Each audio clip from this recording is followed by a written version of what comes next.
Friends and viewers, புஷ் channel உங்களை இந்த சமையல் வீடியோவை பார்க்குறதுக்கு வெல்கம் பண்ணுறது. ருசியான சுவையான கமகமகமான தூக்குற மாதிரி ஒரு ரசம் தயார் பண்ணுறது எப்படி? நீங்களும் நானும் எல்லாமே ரசம் தயார் பண்ணியிருப்போம்.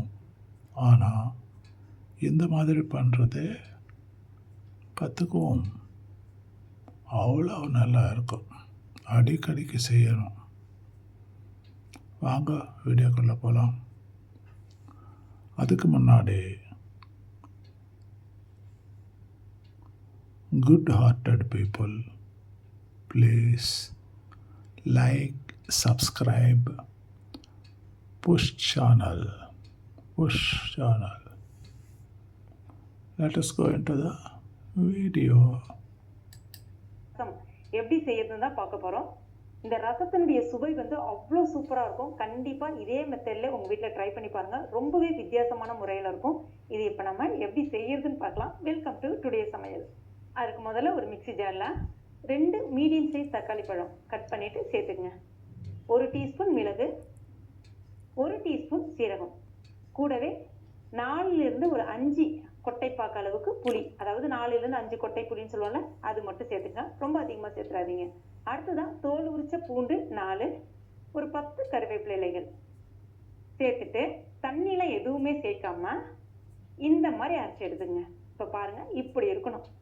அதாவது ரொம்ப நைஸான பேஸ்ட்டாகவும் இருக்காது, கொஞ்சம் அங்கங்கே லைட்டாக அப்படி ஒரு கொரகொரப்பாகவும் இருக்கும். இது இப்போ அப்படியே இருக்கட்டும். அடுத்ததாக ஒரு கடாயில் 2 டீஸ்பூன் எண்ணெய் சேர்த்துக்குங்க. எண்ணெய் காஞ்ச பிறகு 1 டீஸ்பூன் கடுகு, 1/2 டீஸ்பூன் சீரகம், 2 வரமிளகாய் எல்லாம் பொரிஞ்ச பிறகு கொஞ்சமாக கருவேப்பிலை இலைகள்.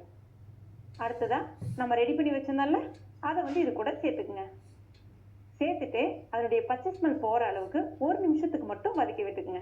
இப்போ பாருங்கள், 1 நிமிஷம் ஆயிடுச்சு. இப்போ இதில் நம்ம 2 கப் அளவுக்கு தண்ணி சேர்த்துக்கலாம். கூடவே 1/2 டீஸ்பூன் மஞ்சள் பொடி, 1/2 டீஸ்பூன் பெருங்காய பொடி, தேவையான அளவுக்கு உப்பு சேர்த்துட்டு ஒரு முறை கலந்து விட்டுட்டு அப்படியே ஸ்டவ்வை மீடியம் ஃப்ளேமில் வச்சுருங்க. கம்ப்ளீட்டாக சிம்லேயும் வைக்கக்கூடாது, அதே சமயத்தில் ஹை ஃப்ளேம்லேயும் இருக்கக்கூடாது. எப்பவுமே ரசம் நல்லா சுவையாக வரணும் அப்படின்னா ஹை ஃப்ளேமில் வச்சு ரசம் செய்யவே கூடாது. மீடியம் ஃப்ளேமில் தான் வச்சு செய்யணும். ஸ்டவ்வை மீடியம் ஃப்ளேமில் வச்சுருங்க. ஒரு 2 நிமிஷத்தில் உங்களுக்கு இந்த மாதிரி லைட்டாக அப்படியே நுர பொங்கி வர ஆரம்பிக்கும். கொஞ்சமாக கொத்தமல்லி இலைகளை அப்படியே தூவிட்டு ஸ்டவ்வை ஆஃப் பண்ணிடுங்க.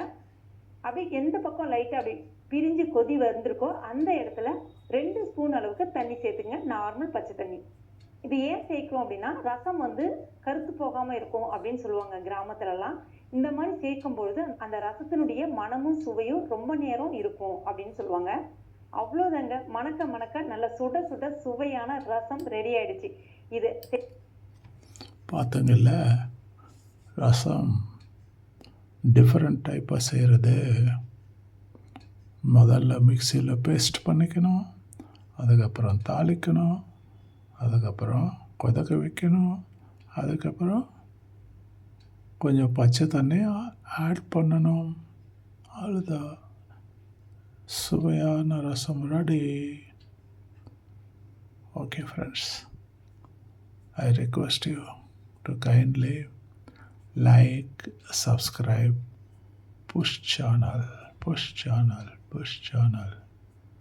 Take care. God bless you. Good night.